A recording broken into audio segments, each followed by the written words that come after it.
Justice retired Arshad حسین نگراں وزیر اعلیٰ خیبر پختونخوا بن گئے۔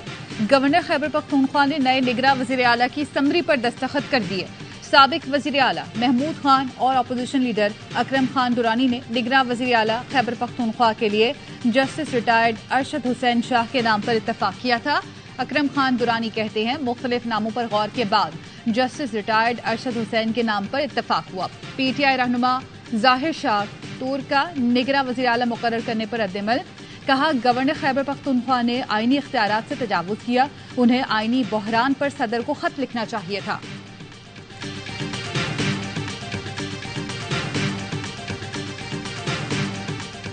آج ایم کیو ایم کے ساتھ جو بات چیت ہوئی تھی لاہور میں اس کو آگے بڑھائیں گے۔ حکومت بنی ہماری اشتراک عمل سے، تو کیا کانسٹیٹیوشنل اور لیگل ریفارمز کی جائیں گی، خاص طور پہ جن کا تعلق کراچی کی تعمیر و ترقی اور اس کی اپ گریڈیشن کے ساتھ ہے۔ مقامی حکومتوں کے نظام کو کیسے آئندہ مؤثر بنایا جائے۔ آج ایم کیو ایم کے مرکز بہادر آباد جائیں گے، بات چیت آگے بڑھائیں گے۔ کراچی اور بلدیاتی نظام کے حوالے سے بات چیت ہوگی۔ مسلم لیگ نون کے رہنما خواجہ سعد رفیق کہتے ہیں پی ٹی آئی نے ملکی سیاست کو گندا کیا، سیاسی اختلاف اپنی جگہ مگر بات چیت جاری رہنی چاہیے۔ ایاز صادق نے کہا ملک کی بہتری کے لیے اتحاد کر رہے ہیں، تلخی اور گالم گلوچ کی طرف نہیں جانا چاہتے۔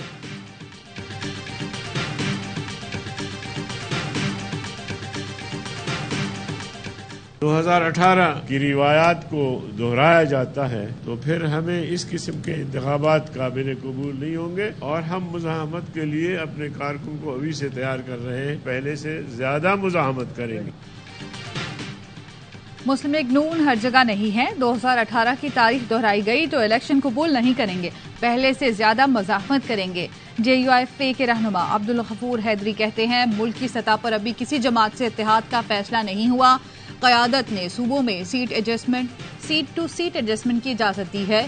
راجہ ریاض نے کہا آئی پی پی اور مسلم لیگ نون کا اتحاد نہیں، سیٹ ایڈجسٹمنٹ پر ورکنگ جاری ہے۔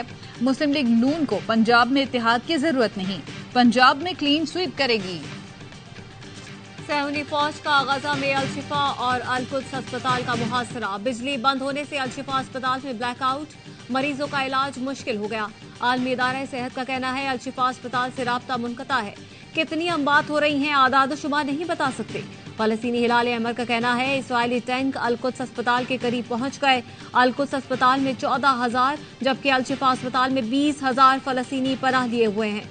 اسپتال سے باہر آنے والوں پر اسرائیلی فوج کی فائرنگ، بمباری اور فائرنگ سے شہید فلسطینیوں کی تعداد 11,000 سے تجاوز کر گئی۔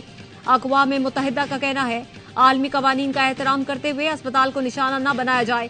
اسرائیلی فورسز کا کہنا ہے جبالیہ کیمپ سے لوگوں کی نقل مکانی کے لیے جنگ میں 4 گھنٹے کا وقفہ کر دیا۔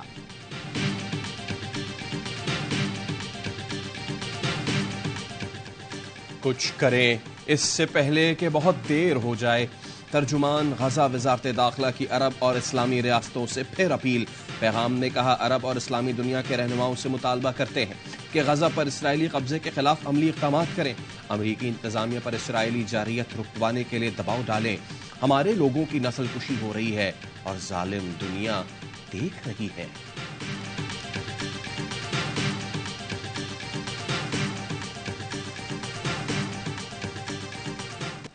عالمی طاقتیں اسرائیل کو اسلحے کی فراہمی بند کریں، غزہ کا محاصرہ ختم، امداد کی فوری ترسیل کی اجازت دی جائے۔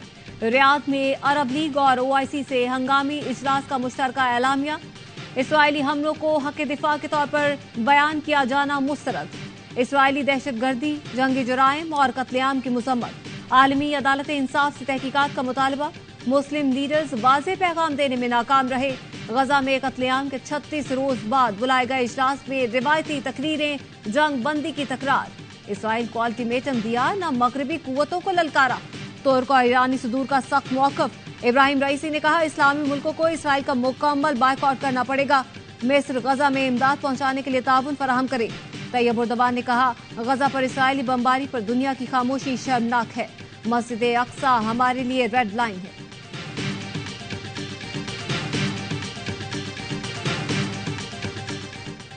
کالعدم تحریک طالبان پاکستان کے 6,000 جنگجو افغانستان میں سکون سے رہ رہے ہیں جو پاکستانی سرحد پر سیکیورٹی فورسز پر حملوں اور شہریوں کے قتل عام میں ملوث ہیں۔ افغانستان کے لیے پاکستان کے نمائندہ خصوصی آصف درانی کا کہنا ہے کالعدم ٹی ٹی پی کے جنگجو پاک افغان تعلقات پر اثر انداز ہو رہے ہیں۔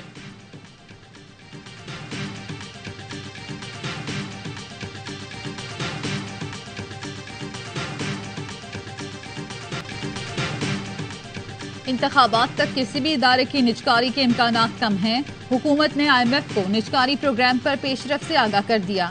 ذرائع کے مطابق اس وقت 27 ادارے نجکاری کی فعال فہرست میں شامل ہیں۔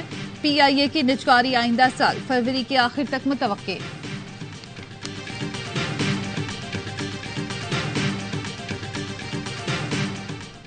لاہور میں کم عمر ڈرائیور نے ایک ہی خاندان کے 6 افراد کی جان لے لی۔ ڈیفنس فیز 7 میں حادثہ 14 سال کے ڈرائیور افنان کی تیز رفتاری کے باعث پیش آیا۔ پولیس نے افنان کو گرفتار کر کے مقدمہ درج کر لیا۔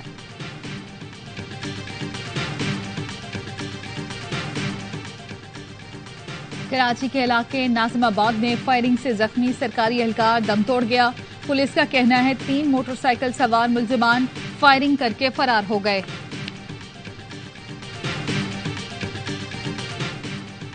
نان بھائیوں کی ہڑتال کے باعث کوئٹہ میں 3 دن سے تندور بند۔ 20 روپے کی چپاتی 30 سے 60 روپے میں فروخت ہونے لگی۔ تندور مالکان کا کہنا ہے 200 گرام کی روٹی 25 روپے میں فروخت نہیں کر سکتے۔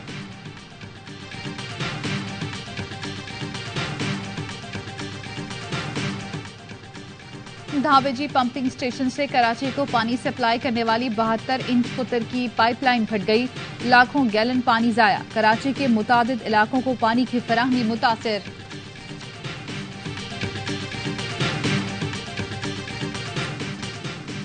سلمان اقبال ورلڈ میمن آرگنائزیشن کی دوسری بار بلا مقابلہ صدر منتخب۔ سلمان اقبال دوسری بار 3 سال کے لیے صدر WMO منتخب ہوئے۔ WMO اجلاس کے شرکاء نے سلمان اقبال کو کھڑے ہو کر دعوت دی۔ محمود شیخانی نے نائب صدر کے عہدے پر کامیابی حاصل کی۔ شبانہ عبدالرزاق نے گلوبل لیڈیز چیئر کا عہدہ دوبارہ سنبھال لیا۔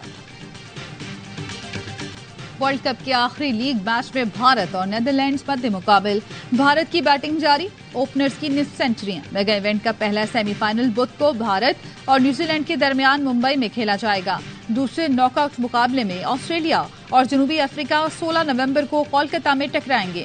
ورلڈ چیمپئن کا فیصلہ 19 نومبر کو احمد آباد میں ہوگا۔ میگا ایونٹ کے تمام میچز دیکھیے اے اسپورٹس پر براہ راست۔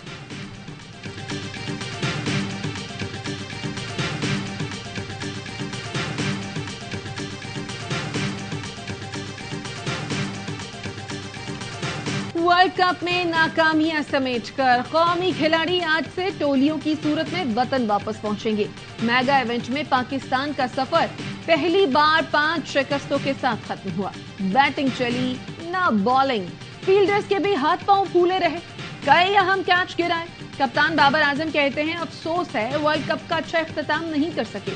ٹیم ڈائریکٹر مکی آرتھر نے کہا بابر اعظم کو مزید موقع دینا چاہیے، وہ غلطی سے سبق سیکھیں گے۔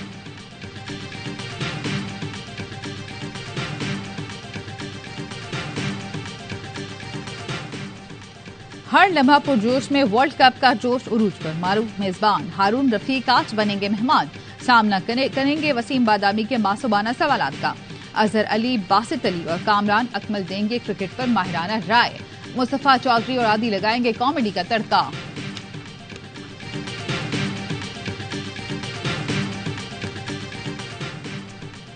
بھارتی ہیکرز کی سائبر دہشت گردی کا سلسلہ جاری۔ کینیڈا اور فلسطین کے اکاؤنٹس پر بھی سائبر حملوں میں ملوث۔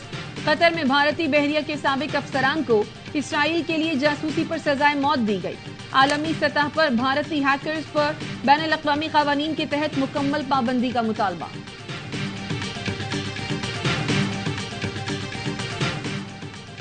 کینیڈا کے شہر ایڈمنٹن میں سکھ برادری کے ایک اور رکن اور ان کے 11 سالہ بیٹے کو قتل کر دیا گیا۔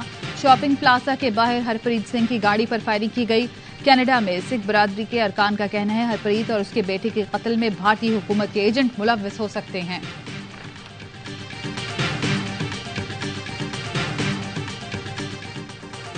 مظفر گڑھ میں 8ویں تھل جیپ ریلی کا آخری روز۔ پریپیئرڈ کیٹیگری میں 43 ریسرز کے درمیان 200 کلومیٹر ٹریک پر مقابلہ.